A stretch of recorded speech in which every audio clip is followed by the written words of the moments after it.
नमस्कार दोस्तों, मेरे चैनल में एक बार फिर से आप लोगों का तहे दिल से स्वागत है।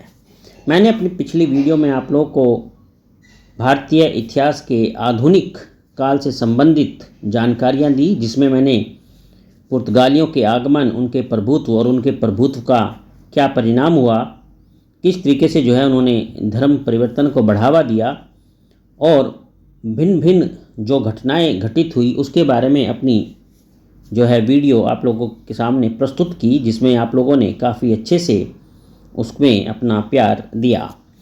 तो चलिए इसी क्रम को आगे बढ़ाते हुए आज मैं आप लोगों को बताऊंगा कि जो पुर्तगाली थे, ठीक है, उनके प्रभुत्व का जो पतन था वो किस तरीके से हुआ और उसका क्या मुख्य कारण था।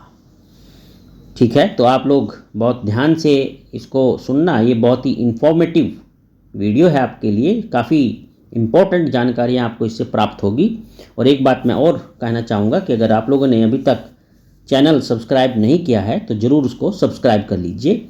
आपको हर रोज़ इन्फॉर्मेटिव वीडियोस मिलती रहेंगी, जिससे आपके एजुकेशन का जो लेवल है, स्पेशली इतिहास से संबंधित, वो बढ़ता रहेगा। देखो, भारत में जो पुर्तगाली आए और उनका जो प्रभुत्व रहा, उसके पतन के कई सारे कारण हैं। मैं एक एक करके आप लोगों को यहाँ पूरा डिटेल में बताता हूँ। तो इसका जो सर्वप्रथम कारण रहा वो रहा उनकी धार्मिक असहिष्णुता, अर्थात भारत में वो धार्मिक रूप से बहुत ज़्यादा सहिष्णु नहीं थे। ठीक है, ये उनकी बहुत बड़ी वीकनेस रही, बड़ी कमजोरी रही। पुर्तगालियों की ये जो धार्मिक असहिष्णुता रही इससे जो भारत की शक्तियाँ थी, ठीक है, वो बिल्कुल बिगड़ गई। उन्हें ये बिल्कुल पसंद नहीं आई और इस प्रकार से इनकी शत्रुता पर जो विजय प्राप्त करना उन्हें चाहिए था, वो वे विजय प्राप्त नहीं कर पाए और उन पर विजय प्राप्त करना एक तरीके से उनके कंट्रोल के बाहर की बात हो गई थी। तो इसलिए पहला मुख्य रीजन था धार्मिक असहिष्णुता। अब जो दूसरी बात आती है कि उनका चुपके चुपके व्यापार करना।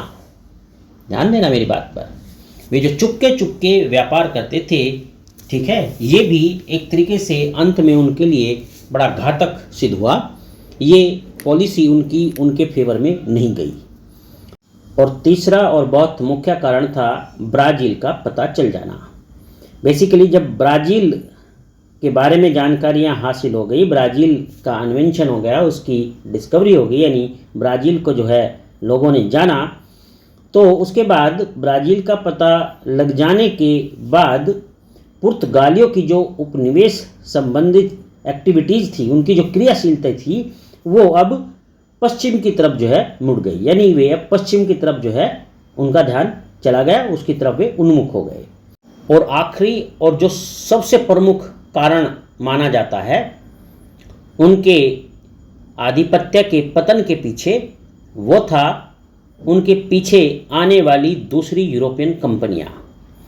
तो उनके पीछे जो दूसरी यूरोपियन कंपनियों का अस्तित्व इधर की तरफ हुआ, उससे उनके और अन्य यूरोपियन कंपनियों के बीच एक तरीके की कंपटीशन यानी प्रतिस्पर्धा पैदा हो गई और इससे प्रतिद्वंदिता हुई, जिससे वे पिछड़ गए।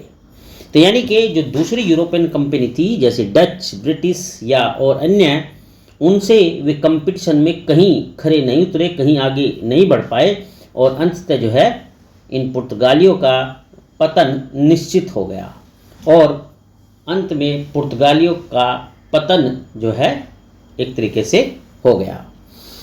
तो दोस्तों, ये थी कुछ इम्पोर्टेंट जानकारियाँ पुर्तगालियों के प्रभाव, यानी उनका जो प्रभुत्व था, उनका पतन किस तरीके से हुआ और किस तरीके से यहाँ पर दूसरी कंपनियों ने अपना डेरा डाल लिया। तो उम्मीद करता हूँ कि ये जो इन्फॉर्मेशंस हैं ये आपको बहुत पसंद आई होगी। तो चलिए, अपनी अगली वीडियो में मैं अगली नई इन्फॉर्मेशंस के साथ आपसे मिलूँगा। तब तक के लिए अलविदा। आप लोग अपना ध्यान रखना। आपका दिन बहुत बहुत शुभ हो।